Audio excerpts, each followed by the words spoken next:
Hey, community, we started a series yesterday called Lead Like Jesus. Yeah. And I know you and I love the topic of leadership. We believe what John Maxwell said so many years ago, everything rises and falls on leadership. We've seen it, the good, the bad, the ugly at times. It's been our joy to raise up leaders, to find people to mentor and invest in us, right? Yeah. And I think we've been able to, as Scripture says, sharpen one another, spur one another on over the years, because we desire to continue to grow as leaders. Right. And I hope whatever generational group you're in, that you continue to do that. So we're going to do follow-up videos to this series because there's just so much around leadership, and give us an opportunity to maybe share some stories or some insights from our experience. And so who would you say, as we talked about leadership yesterday, I talked a little bit about my journey at the campuses I preached at.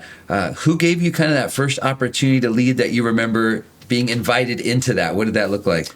Yeah, well, I grew up at church, and so church played a big role in my leadership journey. The first place I served was in kids ministry as a junior higher. But then I had a youth pastor speak into my life as a junior high kid and tell me that he saw maybe leadership potential in me. Like I heard your story yesterday as well.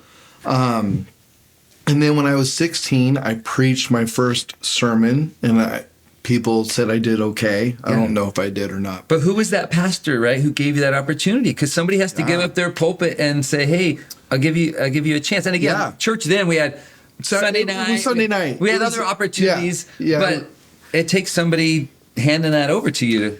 Yeah, it takes somebody seeing that in you, and I would say that the Holy Spirit plays a role in that. And I think, it was people that invested in me. And so, I guess what I would say about that, and I think this is really important, is if you're serving in our kids ministry or our student ministry or with our young adults, you have an opportunity to speak truth into young people that might bear fruit for decades in the future. So if you see a gift in somebody, or it doesn't matter where you're serving, if you see a gift in someone, to speak that into them or let them know about it, that might increase their leadership capacity in the future. Yeah.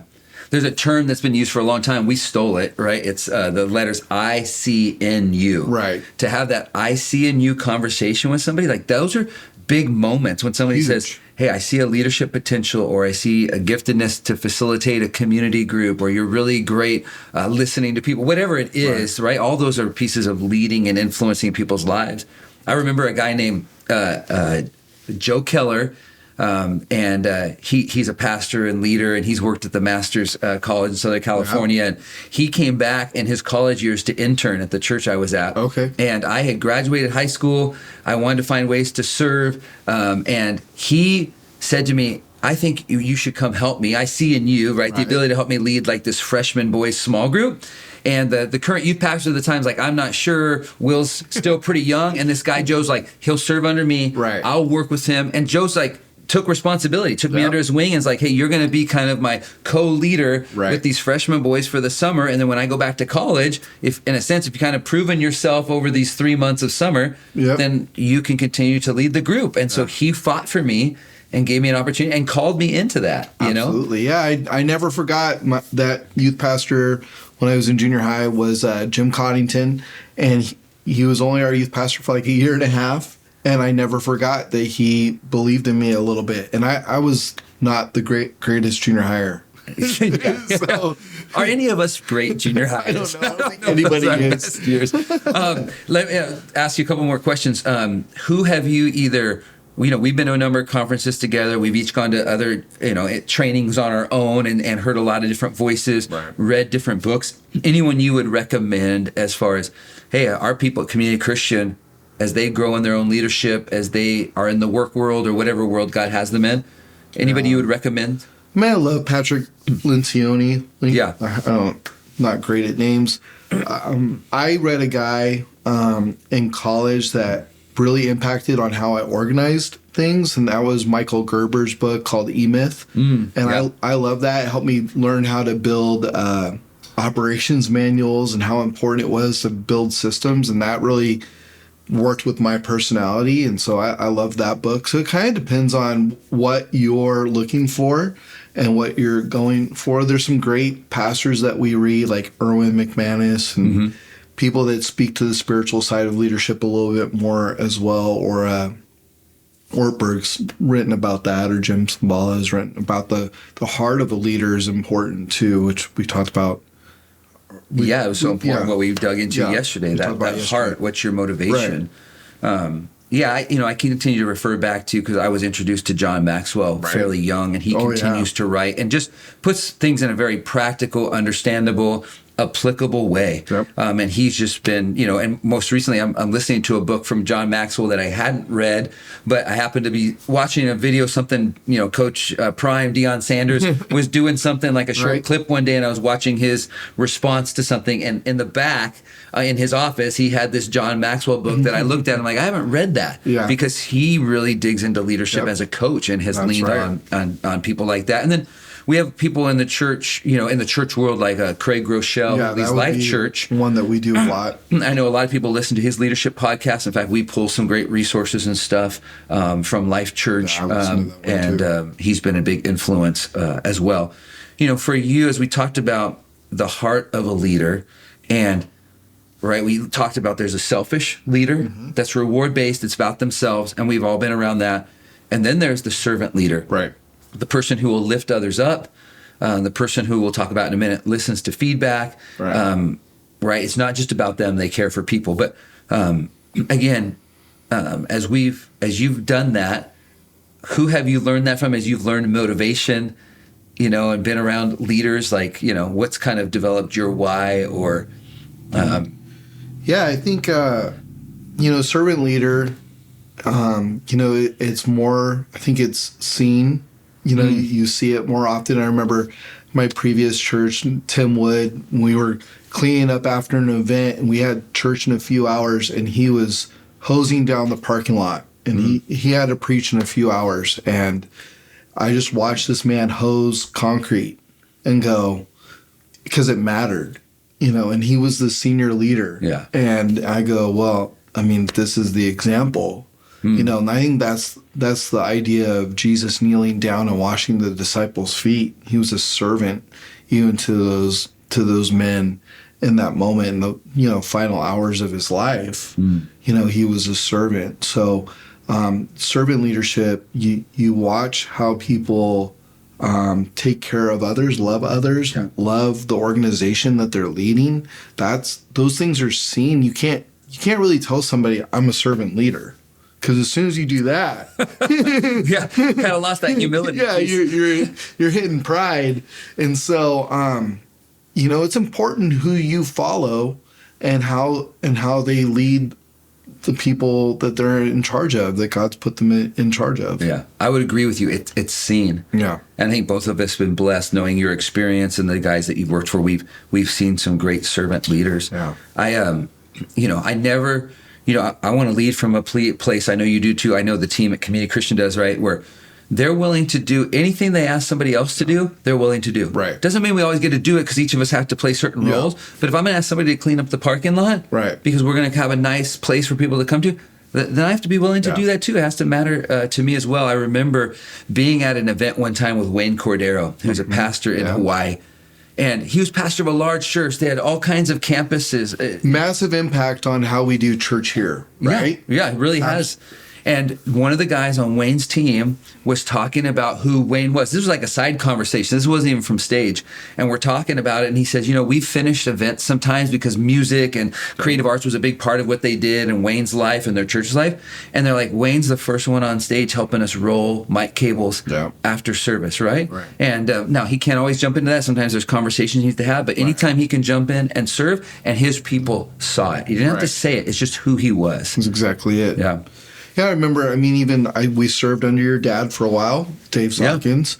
I remember just needing to get him on the phone a couple times, and he was traveling, because he was involved in other ministries, and he always picked up the phone. Yeah. Could have been in the middle of the night, and he'd pick up the phone, and he'd answer the question I needed, and that meant a lot. that he was available even if he was on the other side of the world. Yeah, you felt like he genuinely cared about you as a team member, right? You weren't just an employee. And they weren't easy conversations. The one time I called him, he was laughing at me. He was like, I knew you were going to call me today. So, no, that means a lot. When your leader's available to your team, that matters a huge amount. Yeah, absolutely. We want to talk about mentors a little bit. Yeah. So, in regards to mentors, you've had some great people who have mentored you, but I feel like you have pursued that. And so for us to grow in leadership, I think we need to find people who are examples to us that we can learn from. Right. And sometimes we got to take the ownership of that and go find those people. So how does that look for you? For me, I bumped into a guy. I reached out to somebody who's leading an organization or a ministry that was bigger than I was, and they were doing small groups. And I bumped into him at spring training time. I reached out, said, "Hey, I want to talk to you." He took me out to breakfast. His name's Ryan Russell, and I told him over breakfast I was already working at a church, and my intern was with me. And I said, "I need to come work for you," and he was like, "You have a job." And I said, "No, I don't know how to do this. I don't understand." Oh, just getting to know him and his heart and how he was building systems and building teams. I don't know how to do this. I need to learn how to do this. Mm-hmm. And I had literally, this is going to a weird word, but I pursued Ryan in that job for over 2 years. I got him hired at speaking gigs so I could spend a week with him and tell him he needed to hire me. And so eventually I was able to go intern with him in Arizona, and that launched my ministry. It's where you and I reconnected and got into ministry together again. So sometimes you need to find the leader, and especially if you're a young leader, if you're in college or high school, you need to find people in the field that you feel connected to or led to, and you need to pursue those people and say, I want to be a leader like that. Or I want to know more about that field, that area. And it could be in business, it could be in ministry, it could be a lot of different areas. But you need to find that person. It could be someone that you see them, how they lead their family or how they're a parent. Well, then go out and say, hey, I want to have coffee with you once a week. I know my wife, Jen, she's got some young ladies in her sphere that have just spent time with Jen to know more about her heart and how we've done family. Yeah. And so you have to take some ownership for who the mentors are in your life. Some happen naturally. Yeah. For sure, right? You've had some that sometimes God just puts people in our lives where that just happens naturally. Sometimes you got to go, hey, I need to sit down with that person. I need to invest in that relationship. It's not just them investing in you. It's you investing in them too. I would just say this as we close out. You've got to take responsibility for your leadership journey. Right. It doesn't matter what age you are. I believe God wants to grow you as a leader. And so there are resources like books, but there's also mentors, people that you've got to put yourself in front of. Right. And much like your story with Ryan, I quit a job at one point because I want to go pursue ministry to see if it was for me. Right. And I walked into the guy who did a lot of training with me and who I had served under and said, I want to know more. I'll work for free if I need to. Yep. I'll figure it out. And God began to open those doors. So you got to go and pursue that. I mean, currently I use Dr. Sam Earp, who is part of our church, but he has many, many years of ministry on different levels of churches experience. And so I will meet with him once a month or so, have breakfast, and just let him invest in me. Coach really. Coach me. Hey, here's what we're dealing with the church. Have you seen it before? And he has just so much knowledge. So you got to put yourself in that position. Absolutely. You've got to own your leadership journey. And so we want to see you grow in leaders. And again, whether that's at home, that's here in the church, that's in the marketplace, we just believe as we follow Jesus and we move towards a servant model of leadership. And that's our why, and that's our foundation of why we serve, that great things are going to happen. And ultimately, God's going to give you favor. He's going to bless it. You're going to work with integrity. It doesn't mean you don't have to make hard decisions or hard things won't happen. Yeah. But ultimately, God's going to bring people to Jesus as a result of how people lead. That's right. Yeah, it matters. You're a person of influence. You're a person of influence, not just for your area of life, but you're influencing this valley for God's kingdom. Yeah. And it's really important how you lead. Yeah. Hey, I'll just tell you again who told you on Sunday. You are a leader. Absolutely. Leader is influence. God has given you places of influence. It doesn't matter who you are. you have places of influence. And the way you lead and your character and the way you walk with Jesus, it matters not only for your life, but the people that you are around. God bless you. Have a great week. See ya. We're talking about teamwork next week. Teamwork.